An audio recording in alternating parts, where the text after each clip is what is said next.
Hi, I want to thank you for joining me for Facebook Live today. We try to do this every Friday around noon, but sometimes it's earlier or later, so we start a little early today because there are going to be votes on the floor of the House of Representatives. I just wanted to talk a little bit about some of the issues. Obviously, the biggest concern right now is the Trump shutdown. The government is shut down, about a third of the government, certain agencies like the Environmental Protection Agency, the Homeland Security Agency. And this is going on to the point where tomorrow it'll be the longest shutdown in the history of the United States. Essentially what I've been saying is that, the president has been intransigent because he demands this border wall. But the negotiations over a border wall or a border security really are not justification for shutting down the government. The government should be reopened, and then we can have further discussions about the border and security at the border. And so this week, the House of Representatives, now under majority Democratic control, passed a number of bills that have already been passed in the Senate that would open up the government and provide spending for the departments that have been shut down. It really isn't fair to hold the government hostage over this border security issue on the president's part, because there are so many people that are being furloughed. There are about 800,000 federal employees that are not getting paid. They have families, they have bills. Even if they're working, which many of them are because they're deemed essential service, they're still not getting paid. And I believe that today is the last day that they would get a check for the period of time when they had previously worked, and now after today they get no more paychecks. So we've got to open up the government. Too many agencies are being impacted.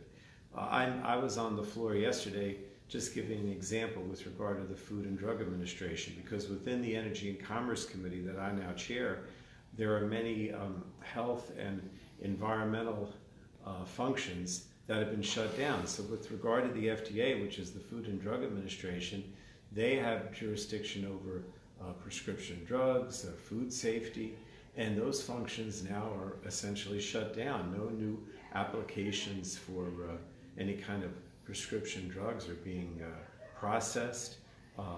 The enforcement is down to practically nothing. Inspections for things, for problem areas with drugs, all of that has been either shut down or severely limited. Same thing with the Environmental Protection Agency. Access to websites where people can find information about these various agencies have been shut down or curtailed. So it isn't just the employees themselves, of course, are suffering, which is wrong, but also the government's enforcement of health and safety provisions is basically curtailed or shut down. And this is just not a good situation.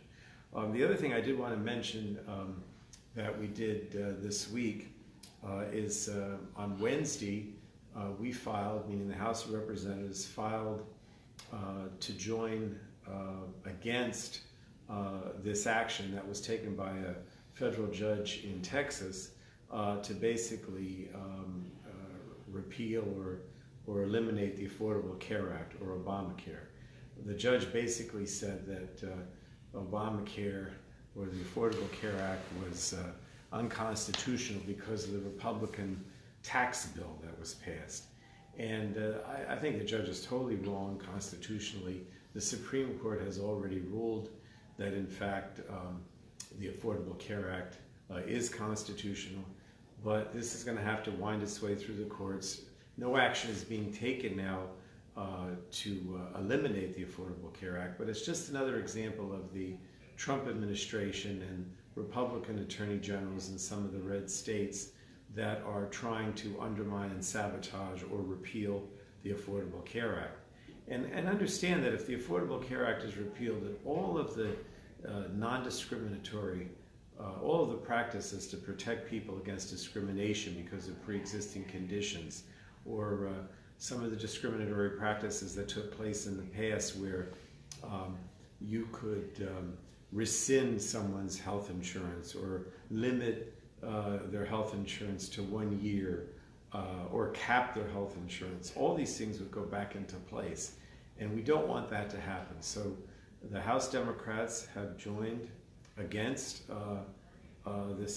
joined an appeal against this federal judge's opinion to scrap the Affordable Care Act, and I am very supportive of that and spoke out in favor of scrapping this judge's decision and making sure the Affordable Care Act is in place.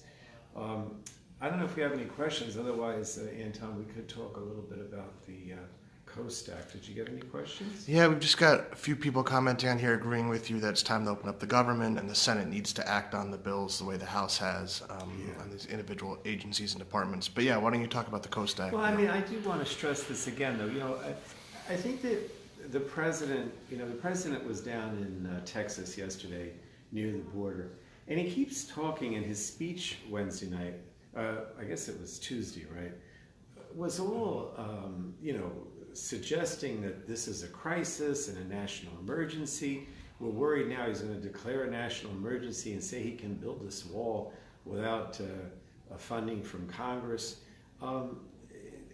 The crisis, the way the president describes it, doesn't exist. If anything, the amount of people that are coming into the country over the Mexican border has actually been reduced in the last 10 or 20 years. It's dwindling. More people are actually going back to Mexico than coming to the United States. And really the only problem right now is people seeking political asylum, people that are fleeing from Guatemala, Honduras, El Salvador, where because of gang violence or because of civil unrest in those countries, they fear for their lives. And they're coming here, going through the border checks and trying to come to the United States for political asylum. It's not that people are coming here trying to find a job or trying to take jobs away from the Americans that are already here. And the president has just basically manufactured this crisis. And if he does now go to the extent of saying that declaring a national emergency and using that as a justification for spending money on this wall, that is a total violation of the Constitution. That creates a constitutional crisis. So I just hope he doesn't do that. But going back to the Coast Act, I think many of my constituents know that I've long been an opponent of drilling for oil and natural gas off the Atlantic coast. And we thought that matter was settled because under Obama, they put in place a 5-year plan for drilling on federal lands and offshore, and it had a total moratorium on the Atlantic. The Atlantic was not included in that drilling. But the president announced about a year ago that he would like to reconsider that and start possibly drilling in the Atlantic, which would be very damaging to our economy. Our economy in New Jersey and so many of the Atlantic coast states is dependent on tourism, clean water, clean beaches, and if we had a spill because of one of these oil drill, for example, like what happened in Louisiana with the BP spill a few years ago, it would be a disaster to our economy. There's not that much oil and natural gas out there. So the Coast Act basically is a ban on drilling off the Atlantic and in other sensitive offshore areas of the United States. We have bipartisan support. We have most, if not all, of the New Jersey delegation.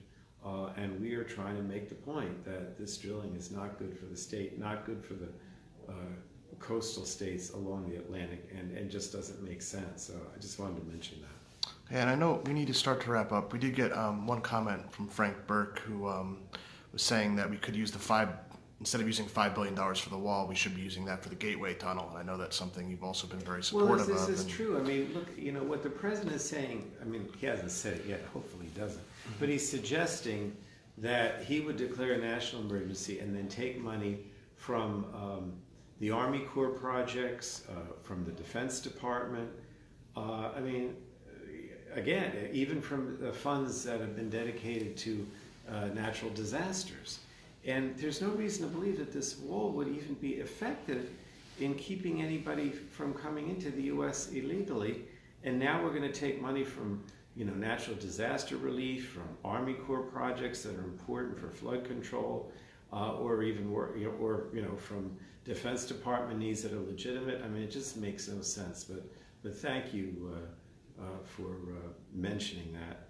Before I close, though, I do want to say that you don't have to wait to contact us through Facebook Live. We want you to do Facebook Live every Friday around noon or so. But you can call our district offices. We have one in Long Branch and one in New Brunswick. The Long Branch office phone number 732-571-1140. It's located at 504 Broadway. The New Brunswick office located at 67 Church Street, Kilmer Square, 732-249-8892. Both our offices, including Washington, are open 9 to 5, Monday through Friday, except for holidays. And if you want to contact us on our website, you can visit it at palone.house.gov. So thank you for joining us, and please keep in touch.